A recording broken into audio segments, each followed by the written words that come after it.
some trouble I just might wanna get into. Pull up and so girl, you know I don't do it. So pull up in a drop top, baby send an addy. Hit it from the back, cause I know you got a fatty. Yeah, sipping on some rock, fucking natty. Got me in her mouth, I'm a new favorite candy. Double G where the waist is. She don't mess around with no basic. Roll me up a blunt, gotta face it. Just another weekend getting faded. Gotta stay away from the fake shit. They gon' say they love you when they hating. The rats gon' lead where the snakes is. The demons gon' lead you to Satan. You look like some trouble I just might wanna get into. Pull up and so girl, you know I don't do it. So you look like some trouble I just might wanna get into. Pull up and so girl, you know I don't do it. So lines and tequila, can't forget the reefer. Always call my phone, but say nothing when I see ya. Lines and tequila, can't forget the reefer. Always call my phone, but say nothing when I see ya. You look like What's going on, everybody? Welcome to the show. Excited to have you guys here on the Betting News Network. This is the All Sauce team. Happy Sunday to all you guys out there. That's V-Sauce. That's Jess Sook. My name is Sweatpants Jesus. Stoked to have you guys with us to finish off the 2024-25 NBA season. It is the last day of the season, and we have Game 7 to talk about tonight. The best two words in sports. We have the Oklahoma City Thunder looking to lock up their first championship, and the Indiana Pacers looking to do the same thing. Excited to have you guys here to talk all about Game 7 later today. And we just got some ginormous news in the NBA as well. We're going to talk about that in just a second, as Mr. Kevin Durant has found his new home. We'll talk about it in just a second. But excited to have you guys here. Thanks for stopping by. Chat right here on YouTube, on Twitch, or on X. Brought to you by our sponsors at BetOnline. Thanks for being here. We're going to do a giveaway today. I didn't even think we were going to do that, but we're going to do a giveaway today in honor of the end of the season and vibey with you guys. So come join us if you want to be a part of the giveaway in Twitch, twitch.tv/bettingnews to get involved on the program and to chat with our sick chat. What's going on, chat? Boys, happy Sunday. How we doing? Still have that weird contest going on. What was that other contest that was going on? Remind me. We got that tequila thing happening. I don't know. Can I say the word tequila right now though, V? Is that gonna trigger you? Oh, he might gag. We'll see. Shivers down my back and something tried to come up my stomach, but nope, not yet. No. Save Okay. it for after the show. Fair enough. Well, V is with us, even though he got busy last night. This was Saturday's vibes are high. But yeah, we are doing still. You got 7 more days, chat, to get involved. Haven't seen us their screenshots, like I said. Summer sipping style with Casa Dragones tequila from our friends at BetOnline. All you got to do is deposit in your account. If you already have an account, feel free to get involved with BetOnline. And if you deposit and you already have an account, you have to send us a picture of the screenshot of the deposit. If you don't have an account, it's the best time to get involved. Deposit however much you want, and then you get entered in the giveaway to 2 bottles of Casa Dragones is going to one of you beauties. $100 dropped into your account, and we're going to be giving away some swag ourselves. But as I said, guys, we're going to be doing a giveaway today as well. Shout out to our friend Kev who smacked some stuff yesterday and won the giveaway, even though he hasn't hit us up. So Kev, if you're in the chat, don't forget DM us so we can get you your treat from the store. We're going to be giving away. What should we give away, boys? An All Sauce hat, an All Sauce shirt, a Vibe shirt. I don't know. I feel like one of the new Vibe shirts is a absolute vibe. Absolute vibe, indeed. Mr. Producer Sook knows all about it. Kanika's going to know about it very soon too, even though she already knows. Apparently, the bucket hat goes hard. So yes, Kev, you won at the end of the show yesterday, Kev. Me? Me? You won the duck race. Go watch the replay.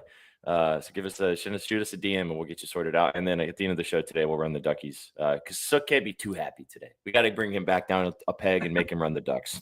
I'm going to have a day. It's Game 7. I'm going to go watch the Calgary Surge with Greg Brown Jr. or the third, whatever his name is. But, dude, the guy was in the NBA. Now he's playing for the Calgary Basketball League. Jameer Nelson Jr. in there. And then we're going to hit playback later. So we're going to have a day, boys. Oh, chat, you've been asking us. We've been a little slacked on the playbacks because we've all been very busy with our own lives as well as obviously hanging out with you guys. But today we will be live on playback for sweating out Game 7 with you guys. It's going to be an absolute spectacular time. Hopefully we get a good basketball game. We'll talk about all of it, obviously. And Ma, just to say this, so we have to be careful now because the channel has grown to the point where we can't play other audio and other video content that is not directly created by ourselves. So we have to be careful about this. This is why we weren't able to play a lot of other things. This is why we've had to be using music, obviously, from you guys or people that we know personally, just because, again, it's really tough. And this is a great thing because the channel's growing, but it's a copyright issue. So just so you know, we wanted to, but it's a lot harder to create an entire video from scratch when you don't have time. So Sook and I have been a little busy doing that type of stuff. But you're suffering from success when copyright infringement all of a sudden becomes your problem. Yeah. Shout out you, Owen. See, we got Goats in chat who dropped the bangers. No song from you today, Owen, but we had to finish it off how we started the season with Limes and Tequila. But we'll have plenty more of Mr. River time. Also, Owen dropped me a lotto in the DMs last night, boys. He was like, "If you want to ride this, feel free to." And I was like, "Say less, big dog. You know I'm down." Pause. Yeah, Very much absolutely. pause, but okay. Absolutely. Well, excited to have you here. Like I said, huge day today, boys. It's going to be awesome. Finish the last day of the season, Game 7. What else could you ask for? But before we talk about that, let's talk about the biggest news that literally just dropped about literally right before we started the show. So you guys are going to get kind of our live, raw reactions to what we just saw drop on the timeline. And if you haven't seen, here you go. Kevin Durant is a Houston Rocket. It got dropped right before we got started. It has been confirmed now by Shams. I will read you guys exactly what happened in this trade and the different ramifications of it, and then we'll kind of give you our 2 cents of what happened here. So Kevin Durant was traded. So the Rockets received Kevin Durant. The Suns received Jalen Green, Dillon Brooks, the number 10 pick, and 5 second-round picks. So that is the stipulations that we know of right now of this particular move. So obviously the Rockets just get old KD, 36-year-old or 37-year-old KD coming to town. And then the Suns get Jalen Green, Dillon Brooks, like I said, number 10 pick, and 5 first-rounders.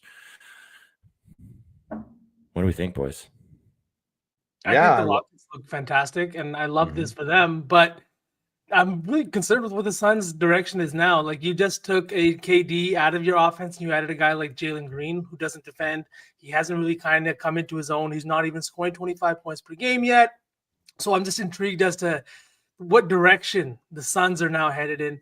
But I think Houston did a bang-up job. You keep Alpi. You keep your core of guys like Cam Whitmore, guys like the Jabari Smith Jr., and guys like that up and coming. Like, Sook, please take it away. Talk to us about what it means for these young guys.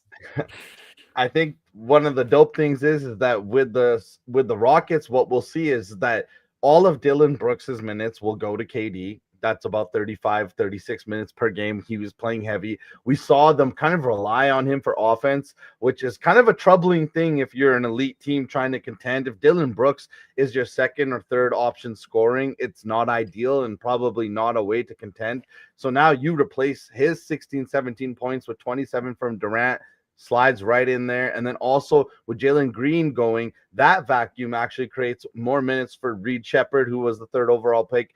Cam Whitmore, friend of the program. We all love to bet his 1-3 when it's available. So I think that for the Rockets, everyone kind of slides into position. Everyone kind of deserves these minutes that they're about to receive next year. And on the other side, for the Suns, I think what Shams just tweeted is maneuverability. Then we'll now have, I think it's 2 or 3 first-round picks that they can now trade. So I think for both teams, the most exciting and fun thing that we're going to see, we've been talking about this lots of how active this offseason will be, is that I think that this trade, even though it is definitely a blockbuster, definitely sets up a next move for both teams, whether it be Van Fleet for the Rockets remaining there or being flipped somewhere else. And the Suns definitely have another move because, boys, we know they still don't have a center. Yep. Yeah. I actually like this trade for both teams. I think that both of these teams benefited from this trade. Obviously, KD was leaving the Suns regardless. So the fact that they were able to get a player that still has a high ceiling in Jalen Green in return, we're going to see how that, Booker and Jalen Green backcourt's going to look. That's going to be fun to kind of figure out. But you get Dillon Brooks, who's a fantastic defender, coming in, a little bit of a culture setter too. I mean, we've talked about this with this Suns team. What did they need? They needed a direction. They needed a culture. They needed kind of like an integration of a way to go, right? But and culture, Brooks and Grayson Allen on one team is scary hours. Well, yeah, but I mean, when Brooks went to the Rockets, what did we say? Like, wow, why did they make this move? And what did Houston do? They became the number 2 seed in the West. Ime Udoka made that team one of the best defensive teams in the entire NBA. And that was a big part of that was, and I'm not a big Dylan Brooks fan, but a big part of that was because of Dylan Brooks. So I think the Suns got some good pieces here. Obviously, we'll see what the draft pick turns into. And like you said, so they're probably going to end up moving some of these for maybe for a center or maybe another piece or something. But just to talk about this from the Rockets' perspective, I mean, this is massive, man. This is the committing. First of all, they signed Udoka to an extension. What was that, like 4 or 5 days ago at this point? They committed to him moving forward. And now you have this is the committing to, we are trying to win right now. We believe that Alperen Sengun is a superstar. We believe that Udoka can lead us to the promised land. Now we need that scorer that can kind of get us a bucket. What did we see with this team all season, especially the back half and in the playoffs? Fantastic defensively. Awesome team, just didn't have a go-to scorer when they needed it, right? And now they have one of the best of all time to be able to go to, with a good 2 or 3 seasons probably left in those legs, depending on injury. But like, I think this is a slam dunk. And I mean, this again, don't forget, this team was the number 2 seed in the West behind the Thunder. They were competing to win a championship this year without that. And now they have that. So I think this is an awesome trade for both teams. It's going to be awesome to see how he fits in Houston, how he fits in with Udoka, and then and how this plays out for both squads. So I'm stoked. Yeah, I'm stoked too. But you know what's really funny is that, like, I don't know if it's like, I've definitely said that, like, I did not want Durant in San Antonio for a lot of reasons, but like, this for Houston is fine. Like, if you go look at their draft capital, they still have a lot more picks that they can move. They still have guys on rookie contracts. They absolutely pulled off a masterstroke because they did not sacrifice anything in the future, but they made themselves more dangerous next year. I think we proved that Jalen Green wasn't it in this postseason, and that now he has all of he's in control now because he has a player option in 3 years. So now you just move him out of there because that gives you more flexibility. So, like I said, I think this is a masterstroke for both teams, strangely, but I'm excited because even the Suns, they're only moving like 5 second-round picks. What are second-round picks? They're lottery tickets. They don't mean anything. Gerald with the important analysis right here. Love triangle. Drizzy and Dylan Brooks. You think she's moving with him to Phoenix? Probably. But boys, sorry, go ahead, sir. I was just gonna say, did you guys see that recent video of Jalen Green on the timeline, dude, with his girlfriend? Somebody tweeted, "This is why the G League Ignite had to get banished." They're like, "Go get an education, man. Go get an education." Yeah. But boys, if you guys allow me to rant on Durant for just like a minute, because there's been a lot of shit on the timeline going on in regards to KD, his legacy, or where he's at. He is 37 years old. He is still averaging over almost 26 points per game, and he did that on a team with 2 other guys that were number 1 options on their team. This is a guy who's gotten better defensively. He's become a better shot blocker. He's become a better rebounder, and he is seeing the court a lot better in his last few years. He's coming off it. He's had an ACL injury. He's had an Achilles injury. He has come back from all of these things and consistently stayed the same. He shoots over 50% from the field. He's a 40% three-point shooter, and I think that everyone's kind of talking, not us, but everyone's kind of talking out their neck about this guy. Like, he isn't one of the greatest scorers of all time. Like, he hasn't had the biggest moments in the biggest games of like the last fucking 10 years. We've seen this guy in OKC. We saw him kill in Golden State as their fucking assassin, right? We saw all of that. And I just think that you add that to a team like this Rockets team, everything Sook said should play into their hands. This is the team, I think, that is going to make some noise in the Western Conference next year. And you do it this early, they have so much time to get together in the summertime, to do all these things, have a training camp, and come in ready for next year. And Ime is the guy, I think, to lead the squad into that direction. So I'm excited. Leader of men. I wholeheartedly agree with you. And I think that the greatest thing, too, is that KD sees all that slander because he's a very active social media person. He sees all that shit, man.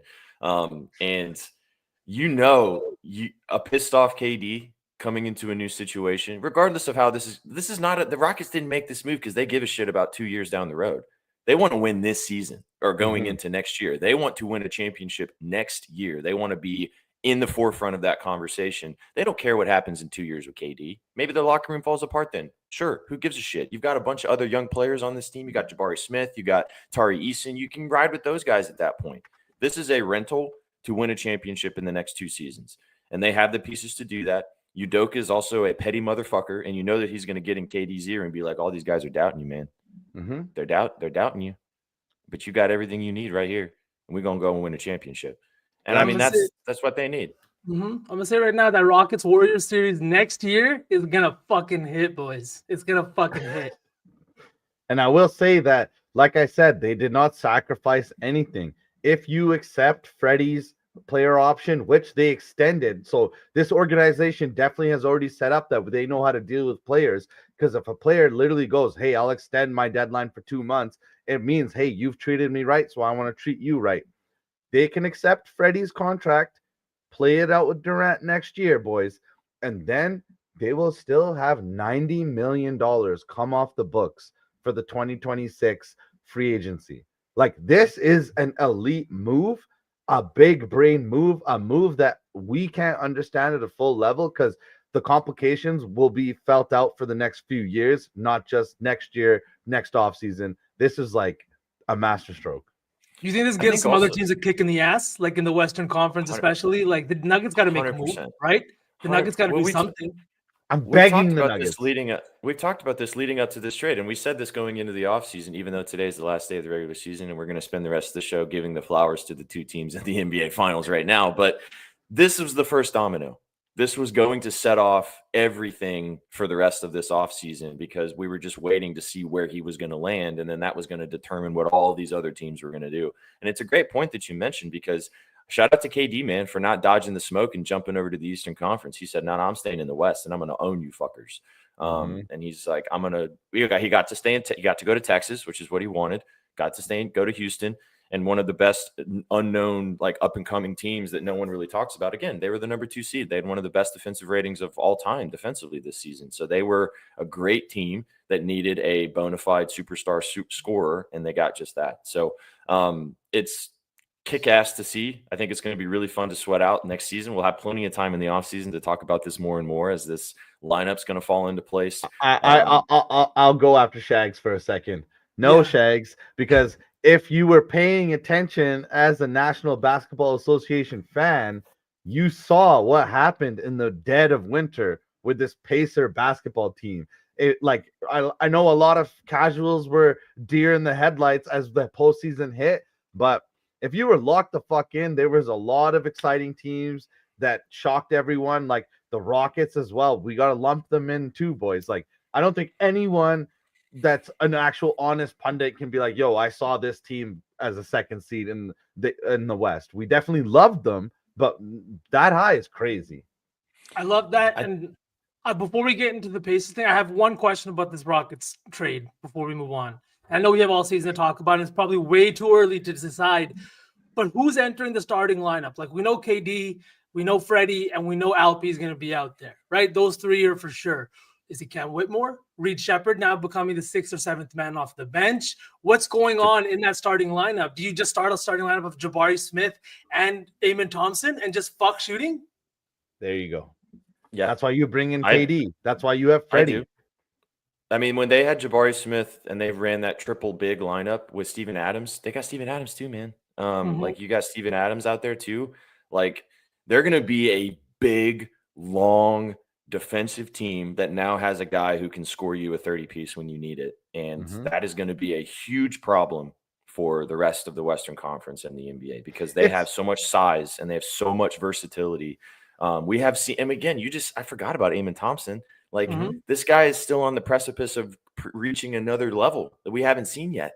He's going to get to learn now from KD on how to score and how to be a professional scoring the basketball in the NBA, which he hasn't had in his development. Alpi's going to now. This is also a commitment to Alperen Sengun. I think this is a commitment to, we believe in you as the cornerstone of our franchise, and we're going to bring in the pieces necessary to be able to make this a possibility because we believe in you as the centerpiece. What is he, 22, 23 years old, made huge leaps last season. And now you have all the pieces around, go get us a chip. which is cool to see for a guy who's we've loved him on the program the last couple of seasons, but now people are starting to understand what this guy brings to the table. We could see some Jokic type ascension for this guy in the next 4 to 5 years, like we talked about, because of this move and because of what KD brings to the table. If he can learn to shoot. Yeah. Yeah.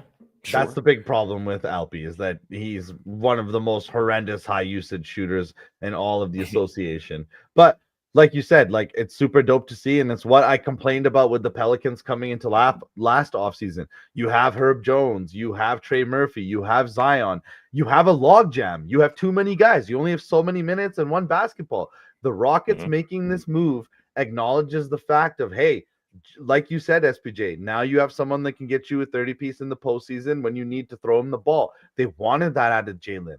He didn't bring it. And I know, V, you're probably the most frustrated because you're a big Jalen guy. I was huge. I bet on his most improved player last year. I thought he was going to have one of those killer years, and he kind of did for the first little bit of the season. But that's the problem, is it comes in spurts, right? And in the postseason, he just kind of was completely wiped off the map by Golden State, shut down. And it's like SPJ said, if you want to win within the next 2 seasons while the window is open, you bring in a guy like KD and you forego the Jalen Green experiment. And I think that's exactly what they did. Should have taken this deal.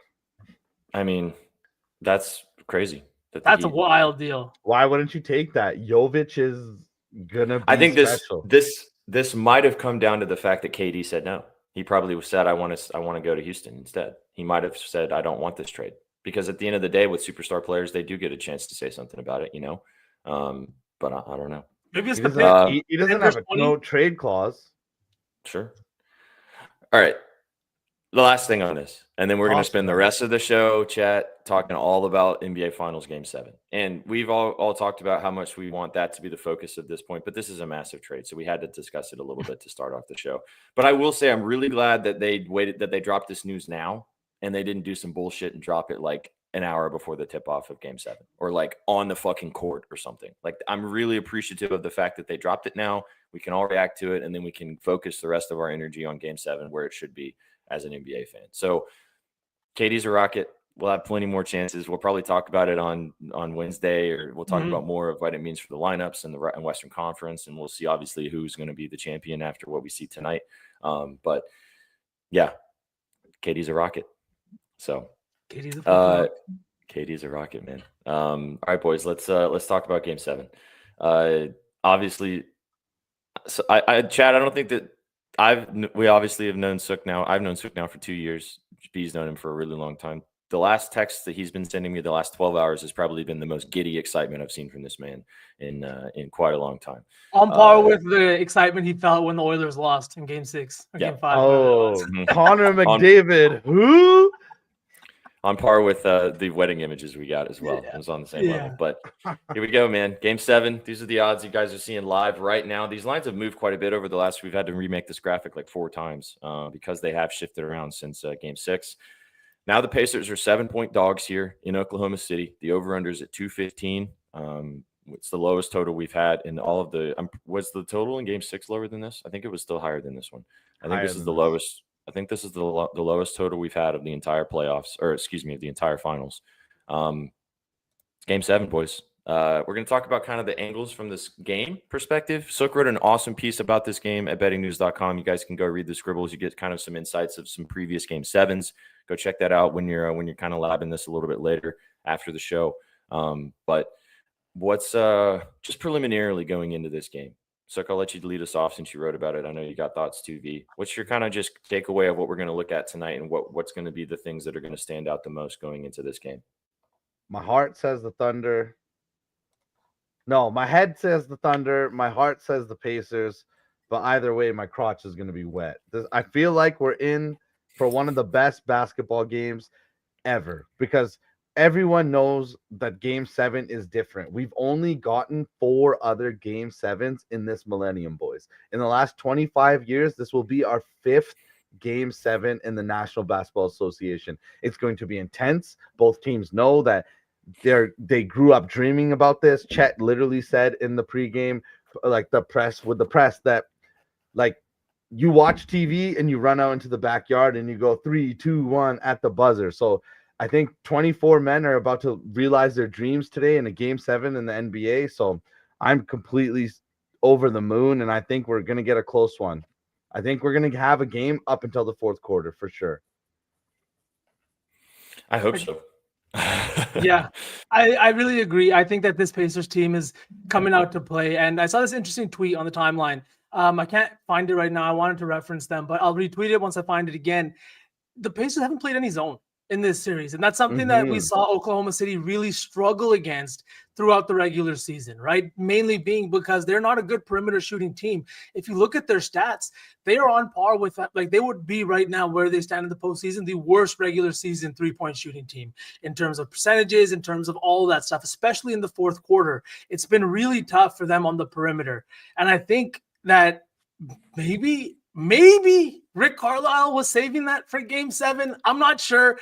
I don't know. Like, to me, I don't know how you can wait till game 7 to whip out a strategy like that. But if that happens here in this game and Rick Carlisle has one of those kinds of cards up his sleeve, well, you could be onto something, because it was like what Caitlin Cooper posted, and SPJ retweeted that they were bringing the third defender and they were doing 2 quick rotations. That's a very complicated thing to do, and it's the kind of thing that's a hard thing to read as an offense. But now they've had a few days to kind of read into that. So you might be onto something about the fact that now that they've deployed that kind of defense, that now the reaction here is when the Thunder react to that, they're going to deploy the zone.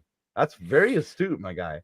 Yeah, shout out to the person on Twitter. I gotta give them their credit. I'll find the tweet, but this is why I love hoops talk on the timeline rather than just fucking top tens. You know what I mean? Yeah, absolutely. Just answer the question in chat, because Shags had a good question, and I did find the answer to this question. So the last 4 finals game 7s, which we haven't had a lot of them, as Suk mentioned, the last one in 2016, the last 4 have all gone under. So the over under for 2016 for the Cavs Warriors was 207. That game went under. 2013 Heat Spurs, that went under. Lakers Celtics 2010, that went under. And then Spurs Pistons in 2005 also went under. So the last 4 have gone under. If you want to kind of add that into this particular situation, 215 is a little bit scary with how both of these teams can score. But we've seen the offenses, we've seen the definite defensive chess matches that you were just talking about, V, that we've been talking about on the channel. Again, shout out Caitlin Cooper. Go follow her if you haven't already. I really wanted her to join the show today, but she didn't answer my email fast enough. So, hopefully maybe in the off season, we'll have some time to have her on the show. It would be really cool to have her here. But elite content. Yeah, great. If you like hoops, if you like in-depth, like, film junkie type stuff, like it's really great. But the way that they've guarded both of these teams defensively, I also thought it was cool too, that Mark Daigneault, because I got asked about Rick Carlisle. I thought it was a good question, because sometimes reporters ask the shittiest questions, but it was a good question. The question was basically, what has it been like coaching against Carlisle this whole series? And Daigneault just he kind of looked for a second, and he said, humbling.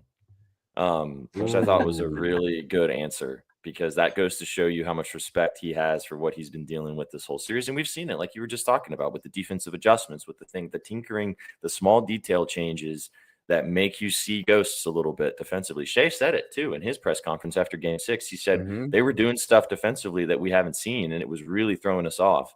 And you could see it.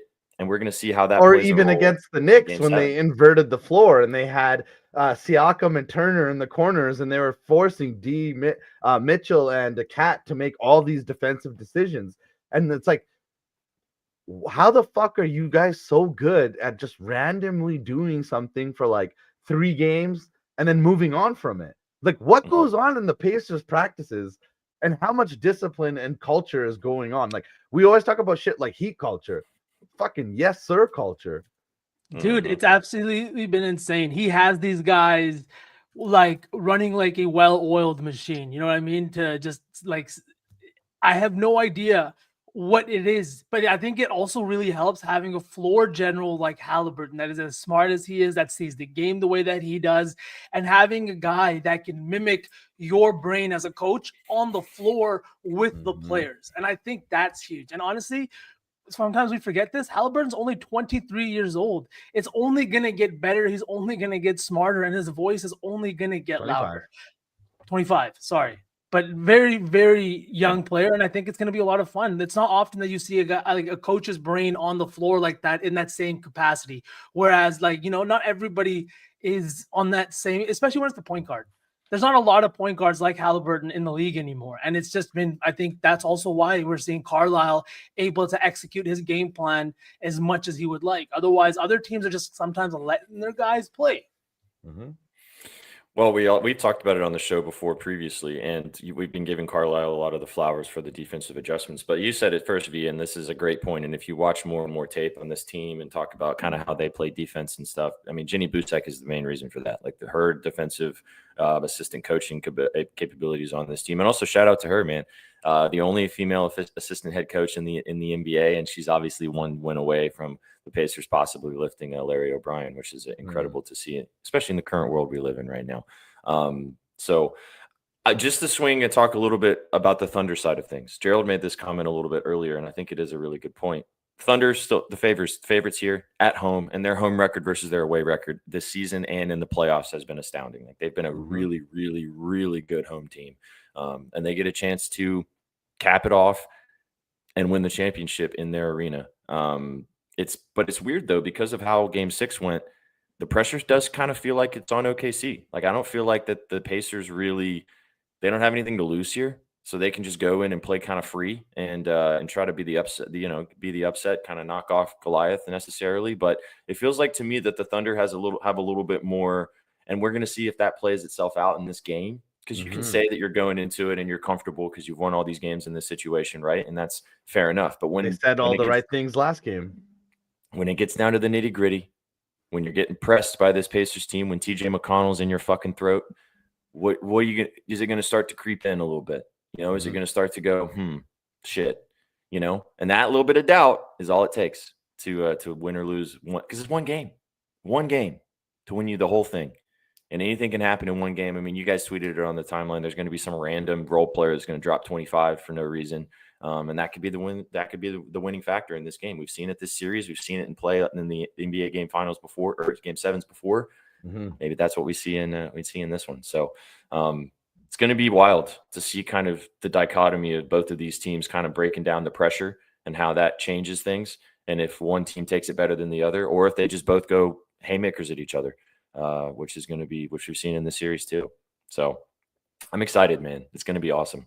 I'm very, very excited, boys. Like I haven't been excited for a game 7 like this. I can't be, because you know what I mean? Like you're in the NBA finals. You don't want to see your team play a game 7. This is not what any OKC or Pacers team fans wanted. They wanted to settle it in 5 or 6. Every single point counts. Every single run matters that much more. Every single missed basket is going to feel like a punch in the gut. It's going to be fantastic as a fan of basketball. Well, speaking of punches in the gut, I think the most important thing we need to highlight here is that in the games that the Indiana Pacers have won, they win the battle in second chance points, because like V said, punches in the guts are second chance points. You play a perfect defensive possession, and then Pascal Siakam comes out of nowhere and gets the putback dunk.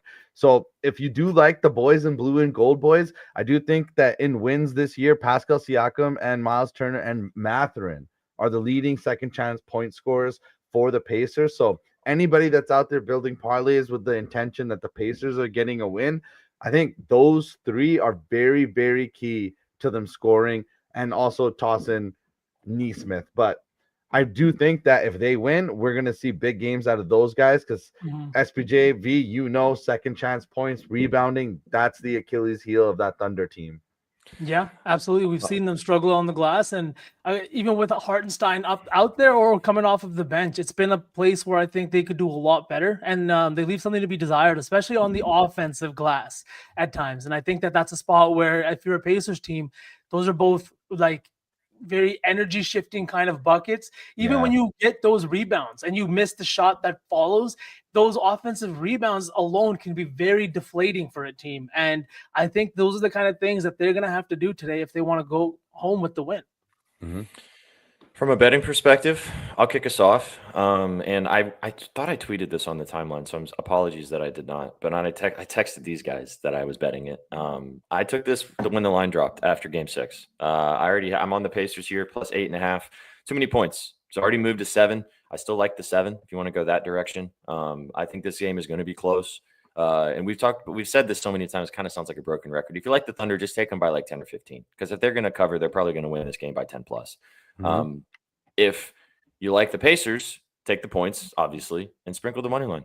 I did it last game. It was free as air. And I feel like that this is just one of those situations where this was too many points. I like the 7. Yeah, I like the 8.5. So I'm riding with the Sirs here. Don't know whether or not I feel really strongly about which team's going to win this game. But I got to take the Pacers with the points. I mean, the Pacers are 14-8 against the spread in the playoffs. That is number 1 in all of the association. This team covers. Yeah, boys, I love this. I'm on it with you, SPJ. We tapped into it at the same time when the line dropped. Question for you guys before we talk some more bets. It's about Shea. So we can, if anyone's betting on him today, what do you guys think about the narrative that's been going on right now a little bit on the timeline of he's kind of looking tired and he's at the end here? What do you guys think? And this isn't something like just a knock on him. It happens to guys. It happened to JT in his first finals.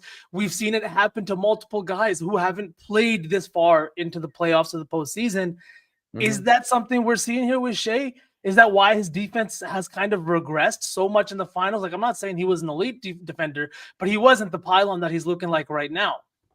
I think that he's definitely a little bit tired, but it's more of what the Pacers are doing. I think you have to give credit where credit is due. And we've talked about it before. Everything that the Pacers do is exotic. Their offense is different than everybody else runs. They give you different looks on defense. And I think you're seeing it in the assist totals for the Pacers in losses in this series. I mean, sorry, for the Thunder. Like, they're really jamming them up and making it hard for them to make reads. And it's definitely that they are tired, but it's also that they're having a hard time reading the Pacer defense and reacting. We saw it with Jalen Williams not having a good time with Pascal Siakam becoming his primary defender. And it just seems like every single chess move that Carlisle does, it just shifts this young team off balance. Yeah, that I'm going to be really interested to see if they deploy Siakam on Williams again, because that was a great move for Game 6. There was a stat of they did it like only a handful of times, games 1 through 5. In Game 6, they did it like almost the entire game. 12 versus 13. You're right. There you go. Yeah, thank you. So I'd be interested to see if that's going to, because it's one game. Like, you can rest in the offseason. Just give it all for one game. Play 40 minutes if you need to. But to answer your question, V, I do think he looks tired. I think he does look a little labored. Not injured. I just think that he does look like he's suffering a little bit from this long, grueling stretch. Again, we've talked about this. As dominant as the Thunder have been, they had to play in the Western Conference, and the Western Conference is no cakewalk. So the Nuggets took them to 7. That was a tough series. Obviously, they got the benefit of playing the Grizzlies in the first round, which wasn't that difficult. But, they've had some tests, and I think that it is starting to show up a little bit. But I did bet Shea today. And I'm taking this after I took it in Game 5. I took his assists. I'm taking it again over 6.5 plus 125. We saw, boys, this peaks and valley is so interesting to me to look at from him, because you really can't bet his assists on the road. So it's weird to see. And then the books don't react the same way that I think that they should. The fact that his 6.5 is plus money is a great bet in my opinion. He smacked this with 10 last game when we talked about it for Game 5 back at home. After a stinker of 0 assists. Do you know how many assists he had last game, boys? Back in Indiana? 2. These role players are going to show up at home in this game. I know it's the Game 7. I know the under is probably the move here, but SGA is going to have the ball in his hands a lot. This for plus money is a great play. I like the sprinkle up to 8+ if you want to go that direction. In his last, let me just pull up this stat real quick. In his last 6 home games, he's had 8 assists in 5 of them. So I think the plus money here is a great play. I agree with you, V, though. He does look a little tired. I don't know if that's going to end up playing a factor because it is Game 7. I'm sure he'll be able to push through and be fine here. But I think the assist is the way that I like to bet him in this situation, just because I feel like that he's going to be more involved facilitating like we've seen at home most of the playoffs. I kind of agree with that. I do think that he needs to step up in that regard as well. You can't have your, I know Jalen Williams took a bulk of the primary ball handling duties in the last game, but at the end of the day, Shea is your highest usage player. He is your point guard. He is supposed to be your floor general. You can't have your guy who you want the ball in his hands. Like, yes, J-Dub is fantastic, but if you're asking me, you want the ball in your MVP's hands, and 2 assists, less than 4 assists in 4 of the 6 games so far, that shit's not going to cut it. You need to step up. You need to get your guys involved, and you need to put them in positions to succeed most of all. And I think that's what assists are usually reflective of, is setting them up, putting them in a position to succeed, not just passing the ball, hoping they make a bucket. And that's the thing, that if the Thunder want to win, we need to see Lou Dort hit 2. We need to see Cason Wallace hit 2. We need to see Isaiah Joe get in on the action. And the guy that won them a game, Aaron Wiggins. We need to see all these guys come in, and that perfectly plays into what SPJ is saying about SGA. That the assist is a great play, but SPJ add this into. Make a little parlay with the assists, add in the under on the turnovers, the over on the stocks, Thunder money line. If it's a SGA day and he kind of puts an exclamation mark on being the finals MVP, then we're going to see all of that kind of transpire, because he definitely hasn't had a trademark game in a little bit, so he might be due. Just to cap the assist conversation with SJ, and then we can talk about some other players that we like. His potential assists at home, 15, 15, 11, 16, 15. His potential assist in his last 3 games on the road, 7, 8, 8. Not getting the opportunities, like you said, V, for the other players to succeed. Still not knocking down shots because the assists weren't even close to hitting that mark. But the potential assists have been so much astronomically higher at home. Big game, as you said, they're going to want to have the ball in his hands. I think he's going to have a lot to say in this game, regardless of the outcome. All right, so let's move on and talk about some other players that we like. Obviously, Halliburton doesn't seem like he's going to miss any time. He was great in Game 6. I saw a really cool feature from I don't know who this was, but they were talking about how you could tell that his calf is definitely something that they are figuring out how to make sure that it doesn't become an issue. Instead of him pushing the tempo and pushing the ball up the court, there were multiple times in Game 6 where he passed it to Siakam. He passed it to Nesmith, or Nemby. He passed it to up the court. He pushed the ball up the court by passing it instead of by dribbling it. And that is to make sure that he doesn't exacerbate that injury, but also keep the tempo going, which I thought was a cool minor adjustment that they probably made. They probably just told him, listen, we don't need you dribbling the ball up the court. Just give it to somebody that can get up the court like Spicy P, and he can go attack the defense. So I'll be interested to see if they deploy that again, or if he feels a little bit better after having a few more days rest and he can actually push the pace again. What do you guys think about Halliburton in this matchup? Sorry, I had to hiccup at the worst time as soon as you asked that. It's okay. But I think Halliburton is in a fantastic position today. Again, the injury, I'm not sure. I wasn't sure if I wanted to push or tap into any buttons, but I think he is going to have his hands all over the game today. It's just, after betting him a couple of times in this series, I'm not as confident in it today. What about you, Suk?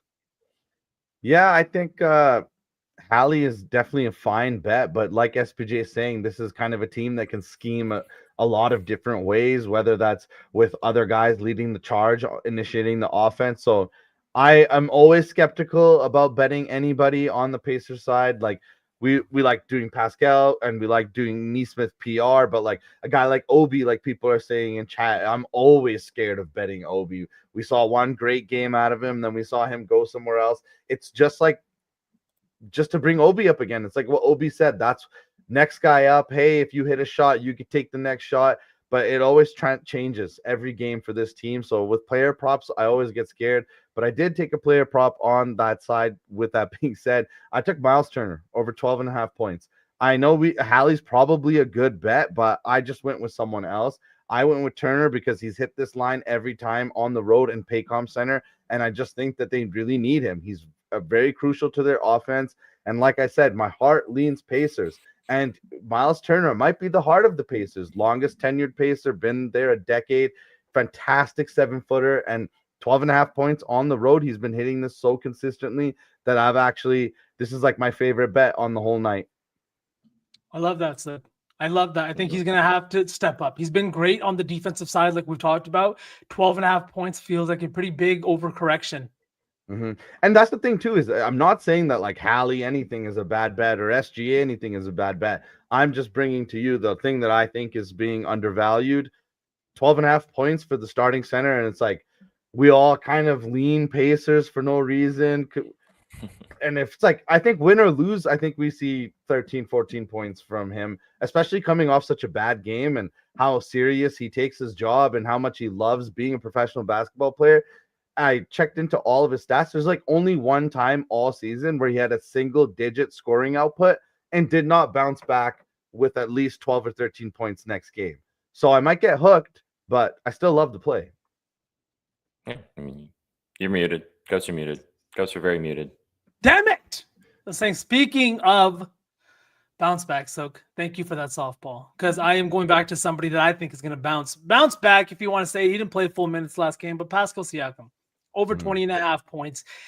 Anytime he has shot below 45% in this postseason, he has come back the very next game and scored not only 20 or more points, but he has also shot well above 50%. Going back to the series against Milwaukee, he finished that series, shot 41%, going right into, sorry, what am I saying? Not in that series. He had all, I've lost my train of thought. The mute fucked me up. But Pascal Siakam has been fantastic. In games he's coming off of a 45% shooting nights, he is shooting over 50% in the very next game. In elimination games, he has been fantastic. He had 31 against the Cavaliers. He had a great finisher against the New York Knicks, too, with 31, 5, and 3 in that game 6. I think tonight, game 7, everything on the line.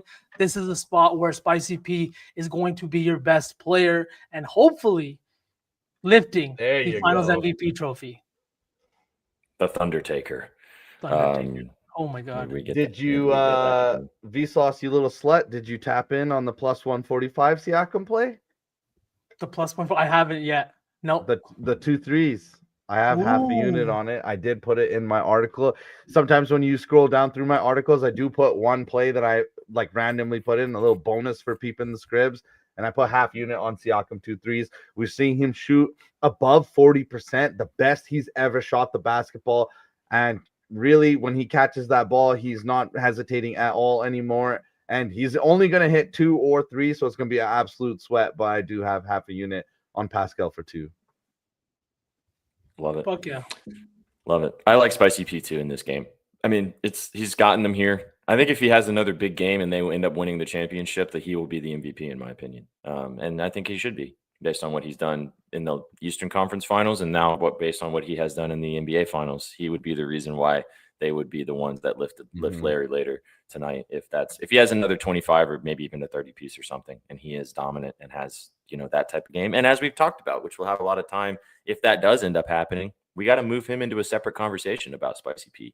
We got to take him to another level of the respect that he deserves in the all-time conversation if he ends up getting the job done once again with the Pacers. So, yeah, nothing wrong with Spicy P. Down to put him in our parlay today. I think that there's nothing wrong with riding with that ship and kind of going down with the Thundertaker. Also, it was so cool to see. Did you guys see him talk about what the eye thing? Obviously, they went viral. Did you guys see him talk about why that happens? Yeah. Did you see the part where he was like, I wish I fucking got a 30 piece after that? Yeah. I mean, they won by fucking almost 30, so great. But yeah, it was hilarious. I'm going to talk about another play that I like on the Pacers side of things. I like the Spicy P play a lot. I looked at it. I almost ended up taking his points, but I'm down to put it in our parlay. Going back to this, I bet this in game 5 on the road, and I'm going straight back to it. Aaron Nesmith over 14.5 PR. A little bit of juice here. It's a 15.5 for plus money in some places. You can take it there as well. We talked about it last game in game 5. On the road, they really lean on Aaron Nesmith and Andrew Nembhard. I don't want to bet Nembhard anymore. He's let me down a couple times, so I'm going to let him kind of just cook by himself. But Aaron Nesmith on the road has hit this line in 16 of his last 20 road games throughout the playoffs. He's hit this in the last 3 games on the road in this series with ease. Smacked it with ease. Great rebounder, as we've talked about with this guy. He's probably going to hit a couple of pretty timely threes, maybe more, and he's going to hit the glass. So I love this play. This is my favorite, I think, in this entire game. I kind of stayed away from the superstars. I didn't bet Halliburton. I bet as SJ's assist, obviously, but I didn't bet any of those guys just because it's game 7 and I kind of lean under. So, I don't want to kind of be waiting for an SGA 30 piece to get me over the hump later in the game when it could be tight and contested. So I'm going to roll with the things that have been working, getting us here, especially on the kind of paying attention to the road and home splits. Going back to Nesmith, the 14.5 PR. So Yeah, nothing wrong with kind of riding the wagon that's gotten you here, in my opinion. Of course Absolutely. not. Yeah, I've tapped into his threes too in a couple of parlays already. It's juiced, so that's why it's been parlayed. But I love the PR, I love the points, everything. He's been fantastic on the glass, and like Sook said, second chance points. This has been one of those guys that he's been attacking the glass. Another guy, speaking of the glass, which so kind of brought this up. I can't remember which game it was, last game or the game before, of Hartenstein. And I would assume. Do you guys think that they're going to go double big to start the game again, Hartenstein and Chet, or do you think that they roll with Wallace or Caruso even to start this game because they're at home for some more offense? What do you guys think? I've thought about that hard. I feel like they might go back to Kaysen because he plays so well at home, but I don't know. But quick shout out Kaysen, plus 250 on a lot of books for his block. I didn't play it straight because I'm not that brave, but like I think 5 straight home games he's gotten a block. So if anybody likes a weird little sweat like that. I've got a strange defensive sweat too, which I'll talk about in a minute. But I'm taking this for the plus money. Hartenstein over 6.5 rebounds, plus 115. V, I think you brought this up right about the RA. Can't remember which game it was, but it was free. He had 4 assists as well. He smacked with ease. But the last 3 home games in this series, he's had 8 rebounds in all 3 of them. He had 9 in the first game of the series as well. He's also hit this in 8 of his last 10 home games. So I'm expecting the same type of performance that we've seen from Hartenstein, and you're giving me incredible plus money for this 6.5. I love the 8+ as a sprinkle too for plus 220. If you want to go that route, like I said, that's hitting all the home games of this series. So could be some brick shots, could be guys a little tighter, not really making some shots, kind of not necessarily living up to the moment early, and our Hartenstein could be the beneficiary of that with the boards. You can take the RA if you would like as well. You say 8 a lot, so we take. Yeah, I love a good 8 ball, baby. Wait, what? The RA looks really nice too. If you want to go that direction, there's a little juice though, 7.5 or 8.5. I can't remember which line it was. So it was a little juice for me, so I just went straight to the boards. I like the plus money at 6.5, and if he's going to hit his RA, he's probably going to get 7 to 8 rebounds. So love the plus money here. Yeah. I love it. I think he's gonna have a good game. Chet's also been great on the boards, and if they're gonna limit the second chance points, it's gonna be these 2 guys doing it. Let's talk about Chet and J-Dub, because both of these guys have played tit for tat a little bit. J-Dub's obviously stepped up a lot in the last few games, was doing really well in game 6 before it all kind of got away from them. So, again, I got lucky on the under there, but it was probably the move to ride with him on how good he has been. But on the other side of that, Chet has been really disappointing all finals long. Now, I don't want that to color you guys' opinion of Chet necessarily, but this guy was the number 2 overall pick. He has to step up in this game. If they want to win a championship and if they want to cover and kind of dominate this, finish off this dominant season and put a bow on it, I think Chet's going to have to be good in this game instead of average or subpar at times like we've seen in this series. Do you guys think that Chet has a big game today? No. I think that for me, that this is a pressure situation. It's really tough to play in the NBA Finals. It's really tough to play this many games. He also has never played this many games due to injury, due to whatever. Like, this is a situation where, like I said, I thought he's had a tough matchup from the get-go, especially on the defensive end, having to deal with guys like Spicy and Miles Turner. It kind of takes away from his offensive game. So I'm not saying I'm taking his unders, but I'm not also, jumping in and pulls up 3-pointer. Loving his overs. Bang! It's good. Wins the game at the buzzer. Let's go. Thanks for the vibes, man. Thanks for tuning in and bringing your party with us. Appreciate you guys tuning in to talk the NBA Finals. Thanks for stopping by and hanging out. Good. Hopefully we get that Mike Green bang later today. Can we just get one, a really good one, please and thank you. But welcome to the show. Thanks for being here. We've actually not really talked about any major bets we've locked in. We've been talking props. We all kind of lean with you on the under that you mentioned in the chat. I like the Pacers on the spread. I think these boys kind of lean that. V is also on that too. So all in on the under. Rock and roll, baby. Okay. What are some other angles we want to talk about before we start cooking our parlay? I feel like we've all kind of agreed with a few things. So I think the parlay is starting to take shape on what I'm kind of thinking based on what you guys have been saying. But anything else, any individual bets you want to talk about before we start cooking together? Yeah, last point, and I haven't actually placed it, but I do think an interesting outlook here is, like we'd already talked about, but for everyone who just came in with the raid, the Pacers' choice to play that double rotation with the third man coming over. I do think that a response to that, definitely has to be that the attack is coming a lot faster, whether that's a 3 from SGA or Jalen Williams getting downhill faster and making choices. So I really do think SGA, if you threes, is definitely a look. I like the assists, but I don't know. I think that's the last point that I had is just SGA threes definitely intrigues me because I do think that's something that they might have to do to keep Indiana's defense honest and reacting. I kind of like that look, Sook. I think it's a part of their game that they really haven't had. And I think that he needs to step up in that regard, find his maybe 3-point shot a little bit, and just kind of keep them on their toes, right? You can't continue to do the same thing that hasn't worked. You need to change it up a little bit. And 2 threes for a guy like Shea, I think is a great look. I told you guys, I definitely have a Thunder wins parlay that has Kaysen for 2, that has Isaiah for 1, and that also has Aaron Wiggins for 2 because they're going to need their shooting. We saw it in every win that they've had. That's why I really do like SPJ's assist look. Well, and it's you have to do that when you're coloring your parlays anyway. Like you have to kind of, and this is just for people if you're not super into sports betting or if you're just kind of joining and you don't know a lot of what's going on. Like when you're cooking a parlay, the first thing you should answer yourself is, how do I think this game's going to go? Who's going to win? Who's going to be successful? And then you start building it out from there because you don't want your parlay to be kind of contradictory unless you want to get like sick value. But you want, like, if you think the Thunder win, how does that happen? Or if you think the Pacers cover or they win, how does that happen? And then you kind of build it like that direction. So, yeah, he will, Jay Dizzle. We'll make him. You're going to like what he has to put together on that one for sure. I sent it to these guys, and SPJ was like, that's a parlay. No, that's a parlay. Sauceman, did you have any other final thoughts before we start cooking what you're seeing in this game? I don't want to be the guy that says I kind of like the over when I see everybody in the community on the under. But, man, 214, that is a huge discrepancy. I feel like the Pacers have been good on the road. The Thunder's offense has been better at home. And that feels like an OT away from fucking just getting dying. Yeah. And is it weird to think that how much the Pacers cover that just kind of drives the score up, or am I making that up in my head? No, I would they play say fast, right? Yep. Makes sense. It makes sense. If they're scoring and the Thunder are scoring, and the Thunder are winning, that means they're gonna have to be up there, I think. But I'm rooting for the community. I haven't tapped in on the over. I don't like the under. I don't want to bet it individually. I think that I was looking at it and thinking about, but I had the same thought. I looked at 214 and I was like, bro, I could see 2. But the logic and the history all leans under. Oh, 100%. Especially with reading the stats earlier of all 4 of the last game 7s we've seen in history have gone under by quite a bit.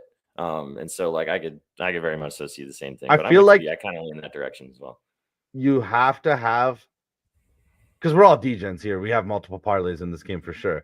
I feel like if you are building out a parlay and it's like a lotto, you gotta have somebody you gotta have a double in there. You gotta have a chat for 13 boards. Maybe you do what you were talking about, iHeart, Chat was saying, take it to 8. If you're leaning the under, then your fun little parlays that you're just throwing into the win should definitely include a lot of rebounds laddered up, some turnovers, some fucking stocks. You got to stop saying the turnover thing because nobody can do that. Only you in your little corner can do that by yourself, and chat's just crying because they can't. But hey, 6 corners. J-Dub under turnovers at home is a near lock. It's weird. Speaking of DJ bets, that's funny. I got one more, and then we'll start cooking. I feel like we're in a good spot to put a parlay together. This is a sprinkle. This is like a cup of coffee, but on you can probably find it on lots of different books. But I bet this, which is the Thunder to win the first half and the Pacers to win the game. Ooh. So Thunder to be leading at the game at halftime, and the Pacers to win the game outright. It was plus 800, worth a dust if you would like to, because I could see the Thunder starting well. We've seen this a lot also. To kind of maybe the Thunder get off to a good start. Maybe they get a little bit of a lead. And I think maybe they have maybe a 5 or 10 point lead going into halftime. And then we see the Pacers have an historic run in the second half. Maybe this game does go to overtime and they win it in overtime or whatever it may be. But fun plus 800 sprinkle. I think you're getting great value on that. And we've seen, how many times have we seen that happen in this series, especially in Oklahoma City? It happened game 1. So why not in game 7? So that's a fun one if you want to sprinkle on something there, a little individualized kind of lotto bet sort of. All right. We got to do a lotto for this game too, for the vibes. Oh, yeah. for Oh sure. yeah. But let's cook, boys. Where do we want to start with here? I feel like we all like spicy. Should we roll with spicy pea? Yeah, I'm down to taking my 22. It's I think it's like minus 150 for the 20 plus. Okay. Are you down for that, Suk? Pascal for 20 plus. Yep. Yeah, I can get down with that, especially Okay. after his frustrations of not scoring.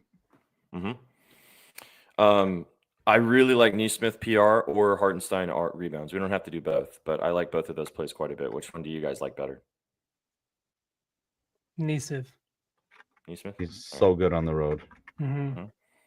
I like the Shea assists play a lot. If you want to throw that in there. And you got Neesmith at 14.5 because I was seeing 15 everywhere. I got him at 14. We can do 15.5 though. I'm not scared. I'm down to do Shea's assist if you guys want. That's a little more scary in my opinion. We could buy it down to 6 maybe. I'm down. Is that you good with that, Suk? Yep. Okay. All right. So that is right now we're looking at plus 450 for Siakam 20 points, Neesmith 15.5 PR, SGA 6 assists. Do we just go with one more? Prop, or do you guys want to go Pacers in the spread? Ooh. Damn. How did you feel about Turner? I love you and I like the play, but it's sweaty, dude. It's gonna be sweaty. It's gonna be sweaty. What about from the other side? Like, what if we take somebody from? Because I want to ride the spread, cause like kind of just solo. You know what I mean? Like how we have it. We have it already. I don't want it to +8.5. bust. I don't want to. I don't want to take it to +7 now. You know. Mm-hmm. How would you guys feel about putting in like Kaysen for 1, Wiggins for 1? There's just 3. one. I don't want to be honest, I don't know, man, because this game, it is game 7. Maybe they end up just rolling with fucking SGA, Williams, and these guys for 40 minutes, and those guys barely sniff the court. Then Dort for 2. He's averaged 2.1 in all of their wins on the season. They definitely need him to be shooting it. I know you're mad. I bet him. I've like Dort put for my 2. feelings about Lou aside for sure. I think I like Dort for 2. It's probably juice, but I think that's a soft little. It's minus 150 what I'm seeing. If that's bad. Too juiced, I don't want to put in a juiced LeGuent's Dort in here. That's not too juiced. Minus 150. I think that's perfect. I thought SPJ just laughs when we say his full name. LeGuent's. I mean, Parlay Patty does have a point. We could take the under, but V said he likes the over kind of. The under would juice the parlay though. Yeah, I don't know. I understand. I get everyone's reads and history and everything like that, but I mean, we haven't seen a 4th seed in the finals in fucking decades. We haven't seen anything like this in decades. What about the Pacers team total? 104. That sounds like fun. I think we stick props, honestly. Let's just stay away from totals, spreads, line. Let's go with Dort. Let's put Dort in there. Dort to chamber for 2 threes. 2 threes in a game 7 from our guy Lou Dort. So much. Come on. Whenever he's like hesitating, it's like his version of hating it. Come on. But what I was gonna say is that we did go away from your favorite play, which is Miles Turner, and I'm not opposed if you really feel strongly about it of riding with you in this, because I don't want it to get like talked away and then him have 15 and us be mad that we didn't take that. I'm fully down to take Miles Turner as the 4th leg. But then we have three Pacers and then SGA, so we need to rely on quite a bit from the Pacers. Nasty Massey likes Turner over Dort. Okay, then maybe I'm pretty heavily invested in Turner, straight and in parlays. So maybe I'm not. It's over 12.5 points. B. Done. Yeah, for Turner. I don't want to overexpose myself either. What about Chet boards or iHeart boards? Well, why don't we take iHeart boards then? I mean, I like that play a lot. You guys seem to both like it. We could take him just for 6. All right, yeah, let's do it. Because I feel like I like the Dort play too, but Chad hates it as well. And I feel like that we're going to be really pissed off if he doesn't hit 2 threes, man. He's going to hit 2 in the first quarter now, Chad. First quarter, 100%. He's going to have first quarter. Or he's going to have an air ball and we're going to be fucking laughing. Yeah, it'll be fun either way. All right, so if we do iHeart 6 rebounds, SGA 6 assists, Neesmith 15.5 PR, and Siakam 20 points, that's plus 750. I mean, that feels nice for 4 legs. It's right in that range of 2x, like Shaggy had said yesterday. Yep. Last one of the season. Let's just cash. Why not, man? Why not us? All right, I'm in. I feel like we don't overthink it anymore. We good? Nasty agrees. Gets the job done. Indeed. All right, I'm locking it in. We'll post the graphic if you want to ride the Saucy 4. We will be sweating this out live with you guys later on playback too, so it's going to be fun. Last one of the 2024-25 season, baby. Yeah, and if you like Dort, like we talked about, just ladder that motherfucker because he's probably going to have 5 now, and we've talked about it so many times. All right, boys, let's have some fun with the lotto. And then let's get out of here. You guys can enjoy the afternoon. There's some WNBA. Inzi and I dropped a little lotto if you guys want to ride with us there. I really like Caitlin Clark, RA, and I really like what was the other play that I liked a lot? I like Leah Boston's rebounds in that game. That starts at 2:00 with the Fever and the Aces if you want to lock in with that. But it's NBA Finals Day, so we're going to spend most of our time talking about that. Mm-hmm. All right, guys. Where do you want to start for the lotto? How do we want to do this? Can we start with Pacers money line just for the vibes? Yes. Or you guys want to, or do we want to stick with? Let's stick with props again. Let's stick with props, just because I want to ride out the money line in peace, and not have Yeah, that's that fair. sweat. That's fair. Okay, so where do we want to go then? Do we want to take Dort for 3 threes? Since we talked about it. Yes. I'm down. I can get down with that. You down with that, Sook? Yeah. Dort for 3. Do we want to put Spicy in this for 2? I'd rather not double. I mean, I guess we could double dip on Spicy because it's not a different prop, but maybe we go different directions a little bit. What about Chet's double? Is there any value on that?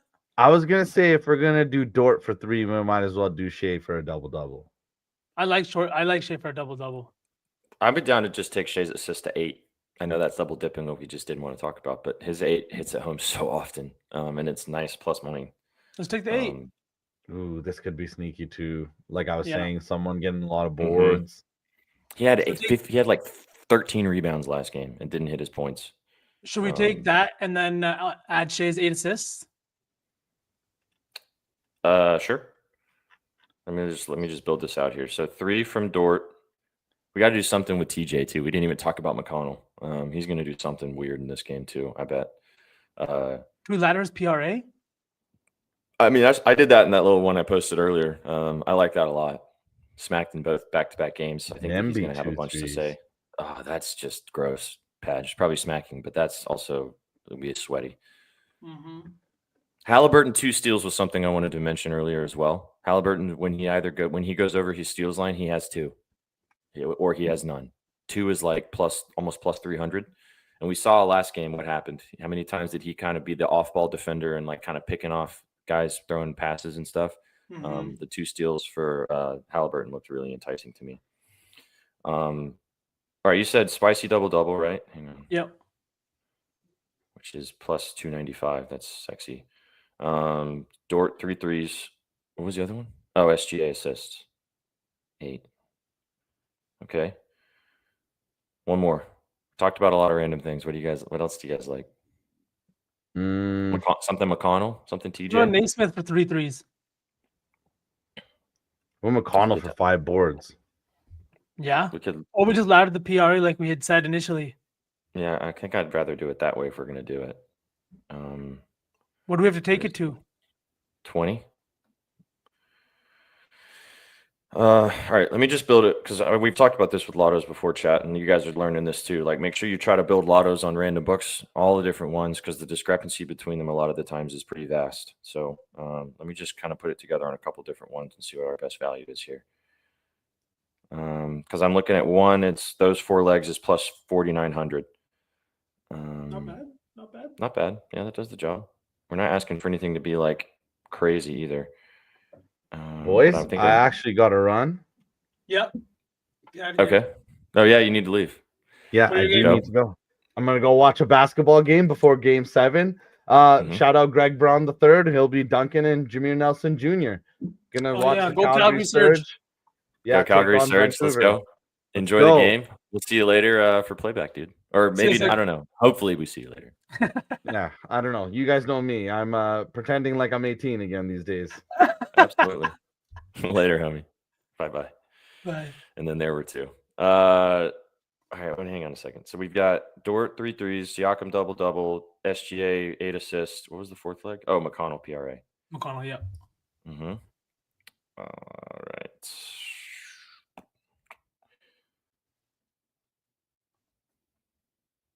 Yeah, plus 5,000. Feels nice. Down. Feels good. Feels good. It feels like a job doer if I've ever seen one. Feels like a job finisher. Absolutely. Finish off the season with a nice lotto cash and a little SGP cash. Yeah, dude. If we cash both of these on playback later and the Pacers win, you might not see me for 24 hours. Yeah. McConnell 2 steals. That is a really nice play as well. This is the Saucy 4. If you guys want to ride this out, the basic play: Siakam 20 points, Neesmith 15.5 PR, SGA 6 assists, and Hartenstein 7 boards plus 750.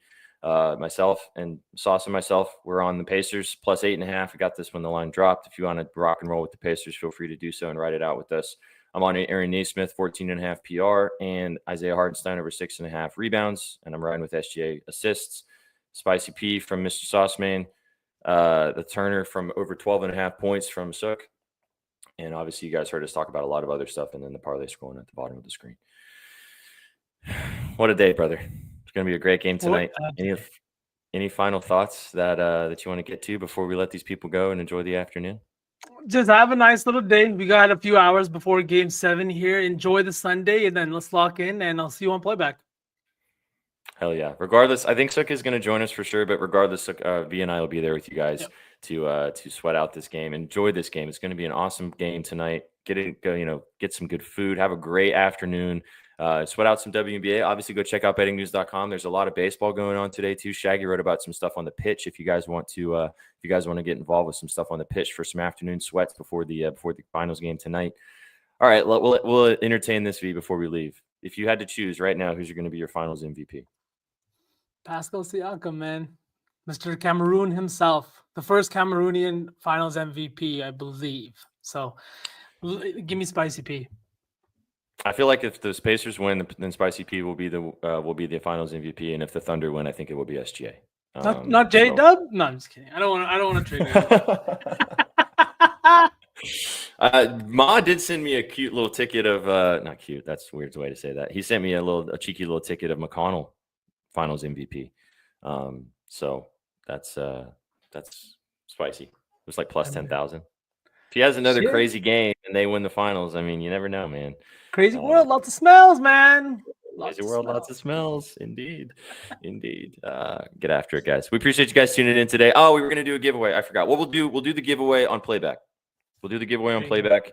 Come and hang out with us on playback later today because Sook's left, and I hate running the Ducks by myself. I always fumble the bag. So get involved with us later on playback. We'll do the giveaway. So come and hang out with us, playback.tv/bettingnews. Watch the game with us, sweat it out, have some fun. Block in the parlay with us on the timeline if you haven't. If you want to get involved. That's a pretty nice compliment, I think, sort of. In a weird way. Go follow us on all the socials right here at Your Betting News on Twitch, on YouTube, or on Twitter.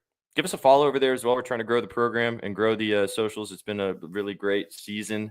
And regardless, man, this is our 3rd season covering the NBA on the All Sauce team. The end of it's 2.5. This is the end of our second full season and 3rd season covering the NBA on the Betting News Network for the All Sauce team.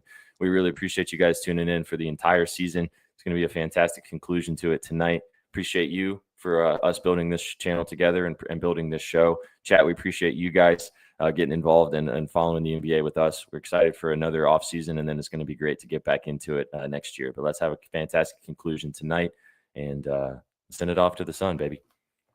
Oh, yeah, man. I can't fucking wait. See you tonight. Absolutely. You guys came for the winners and you stayed for the vibes. Have a fantastic rest of your Sunday afternoon. We'll see you guys later on playback and enjoy the rest of the day. Take it easy, chat. Peace. What you know about rolling down in the